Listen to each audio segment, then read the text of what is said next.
Assalamualaikum warahmatullahi wabarakatuh. Perkenalkan, saya Biradita Prasana F. Mulyari, NIM 114210043.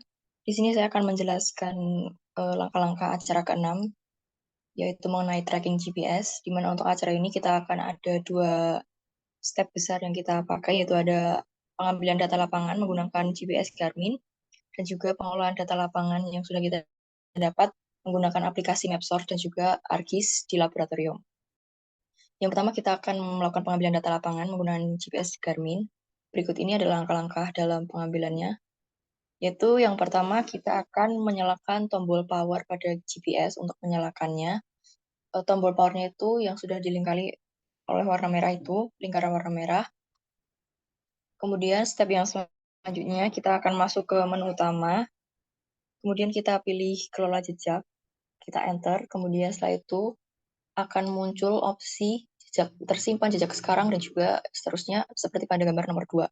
Kemudian kita pilih yang jejak sekarang, kita enter. Kemudian setelah kita pilih, nanti akan muncul opsi seperti di nomor 3. Kalau sudah ada pilihan apakah Anda ingin menghapus jejak, kita pilih ya, karena untuk step pertama ini kita akan melakukan reset lebih dahulu, supaya jejaknya itu bisa supaya kita bisa mereset jejaknya dan kita bisa membuat jejak yang baru. Kemudian yang selanjutnya kita akan melakukan setting supaya kita tuh dapat mengaktifkan fitur jejak sehingga jejak yang kita lewati itu dapat rekam di GPS. Itu dengan cara masuk ke menu utama, kemudian kita pilih setup. Kemudian setelah kita enter di setup-nya, nanti akan muncul beberapa settingan seperti pada gambar berikut ini. Kemudian kita akan pilih opsi yang rekam dan tampilkan di peta. Untuk settingan yang selain itu, kita akan untuk settingan yang lainnya, kita sesuaikan saja dengan gambar. Kemudian yang selanjutnya, kita akan melanjutkan langkah membuat waypoint, yaitu dengan cara kita kembali lagi ke menu utama. Dan seperti pada gambar, nanti akan ada opsi waypoint rata-rata. Kita enter aja untuk pilihan waypoint rata-rata. Kemudian setelah kita enter, nanti akan muncul opsi seperti pada gambar kedua. Lalu kita arahkan ke tombol buat titik. Kemudian kita enter, dan nanti akan muncul gambar seperti di gambar nomor 3.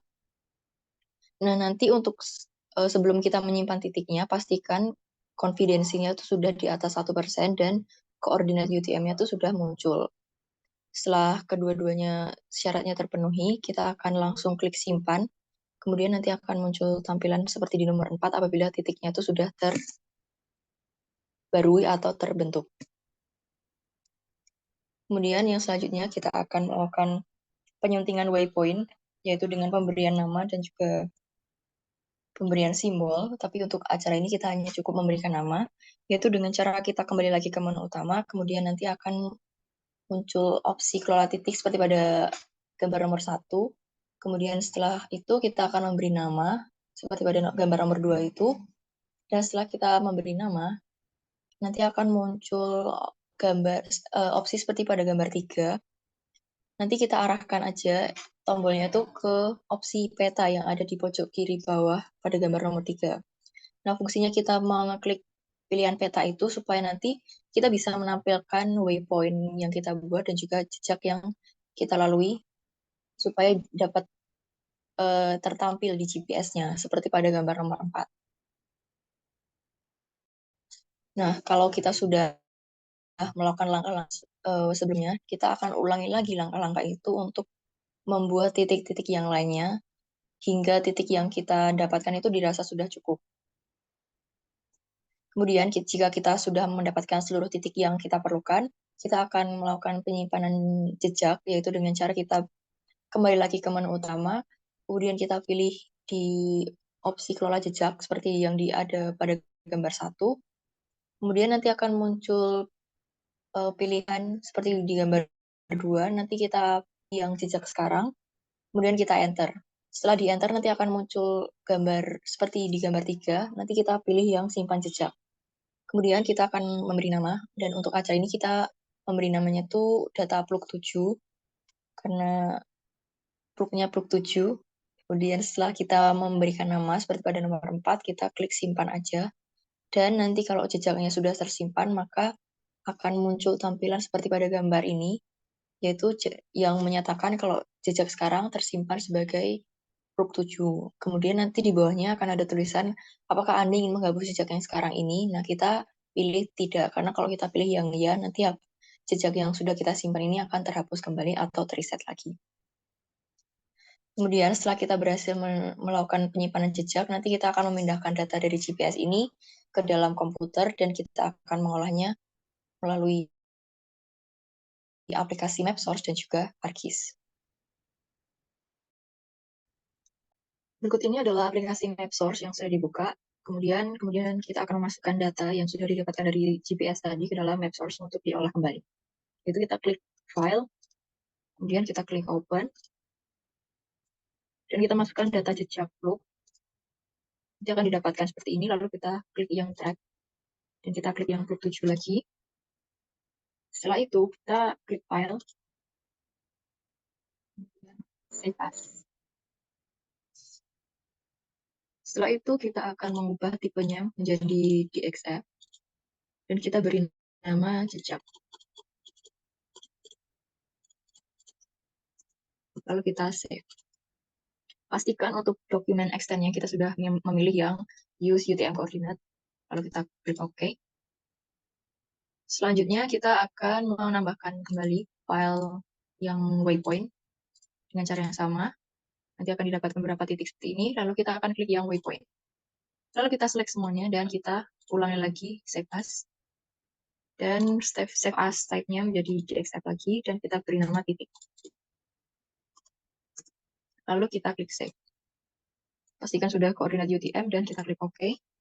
Dan begitu untuk aplikasi MapSource sudah selesai karena kita sudah menambahkan data-data dari GPS menuju ke data yang bisa diolah dalam ArcGIS. Kemudian selanjutnya kita akan melanjutkannya dalam aplikasi ArcGIS. Setelah kita dari MapSource, kemudian kita akan melanjutkannya di aplikasi ArcGIS, yaitu kita sebenarnya akan membuat template baru, yaitu blank map. Kemudian kita akan atur koordinatnya dengan cara klik kanan layer, properties, dan kita ganti koordinat sistemnya menjadi UTM Zone 49S. Kemudian kita akan menambahkan data dari MapSource dengan cara klik kanan, add data, dan kita bisa langsung masukkan data jejak dan juga titik dari MapSource tadi. Lalu kita klik add. Nah, akan diperoleh hasil seperti ini. Kemudian kita akan mengekspor data jejaknya ini menjadi dari bentuk DXF menjadi bentuk shapefile, yaitu sebelumnya kita akan unchecklist dulu data-data jejak yang lainnya, karena kita hanya pakai data jejak yang polyline, karena kan jejak sendiri bentuknya adalah garis. Kemudian kita klik pada polyline ini, lalu klik kanan dan open attribute table. Lalu kita cari kolom ref name, nah, lalu nanti kita akan pilih ref name yang namanya track, sama satu lagi itu ref name yang isinya tuh kosong seperti ini. Kita akan pilih keduanya, yaitu dengan cara menahan keyboard control, kemudian kita klik ref name track dan juga ref name yang kosong tadi. Setelah itu kita akan klik lagi di jejak DXF polyline ini, klik kanan, dan kita akan ekspor datanya menjadi bentuk shapefile. Lalu kita pilih folder yang akan kita pakai untuk menyimpan, lalu kita beri nama sesuai keinginan kita. Di sini saya beri nama jejak. Kemudian pastikan untuk tipenya sudah shapefile dan kita klik save. Lalu kita klik OK. Dan ini sudah selesai, kemudian kita akan melakukan hal yang sama dengan titik ini. Karena untuk titik ini nanti kita juga akan membuka titik. Kemudian kita akan melakukan hal yang sama dengan titik. Dan pada titik nanti kita juga akan membuka atribut table dan juga melakukan penamaan untuk masing-masing poin. Oleh karena itu, untuk mengantisipasi kalau ada kegagalan, kita akan mengekspor dulu file titiknya ini menjadi bentuk shapefile. Baru kita open attribute table dan juga melakukan penamaan atau labeling. Dengan cara kita unchecklist dulu data-data yang tidak kita pakai, karena kita hanya pakai yang titik DXF point. Kemudian kita klik kanan, data, dan juga kita ekspor data. Pilih foldernya, dan kita beri nama sesuai dengan keinginan. Di sini saya beri nama titik. Pastikan sudah shapefile tipenya, lalu kita klik save. Nanti akan muncul layar jejak dan juga titik seperti ini. Lalu kita klik di layar titik, klik kanan, dan open attribute table. Lalu kita masuk ke ref name, nanti akan ada untuk keterangan waypoint 1 sampai waypoint 6. Dan di sini ada namanya, ada audit, parkir, patung, dan pendopo. Di sini kan namanya masih waypoint. Nah, nanti kita akan sesuaikan penamaan di sini supaya dia tuh sama dengan penamaan yang ada di kolom name. Untuk memilihnya, untuk memulai editing ininya, penamaannya kita bisa klik dulu di kolom ref name. Kemudian kita klik select by attribute. Kita masukkan rumus ref name sama dengan, lalu kita klik get unique value dan kita klik waypoint, lalu kita apply. Nanti akan terpilih beberapa garis yang ref name-nya itu namanya waypoint. Kemudian kita bisa close select by attribute-nya dan kita bisa langsung start editing untuk melakukan penamaan di masing-masing ref name.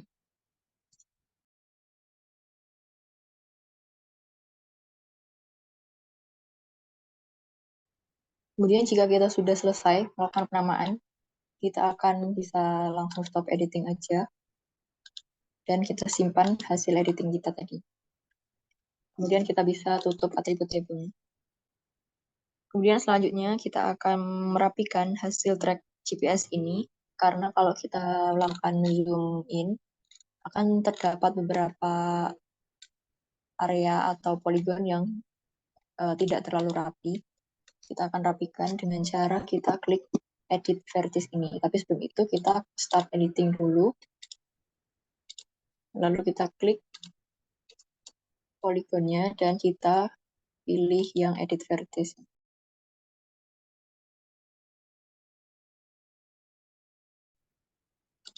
Kemudian jika menemukan satu garis yang tidak ada lanjutannya seperti ini, kita bisa langsung hapus aja. Dan kita lanjutkan untuk merapikan poligon-poligon yang lain.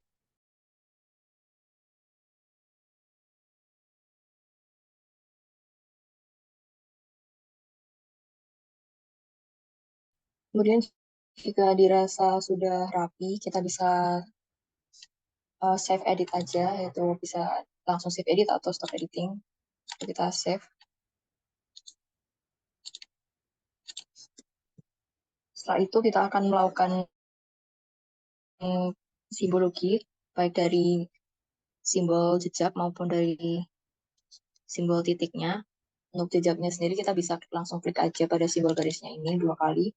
Kemudian kita pilih simbol dot. Warnanya kita ganti menjadi merah dan ketebalannya bisa kita sesuaikan mau 3 atau 2 sesuai dengan keinginan kita. Lalu kita klik OK.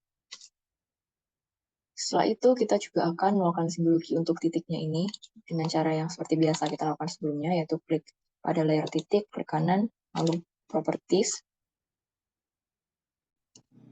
Setelah itu kita akan masuk ke simbologi, kategori unique value. Untuk value field-nya kita ganti ref name, kemudian add all value, nanti akan muncul ke 6 simbol titik yang sudah kita plot kemarin di GPS, dan kita sesuaikan masing-masing simbologinya ini sesuai dengan keinginan kita.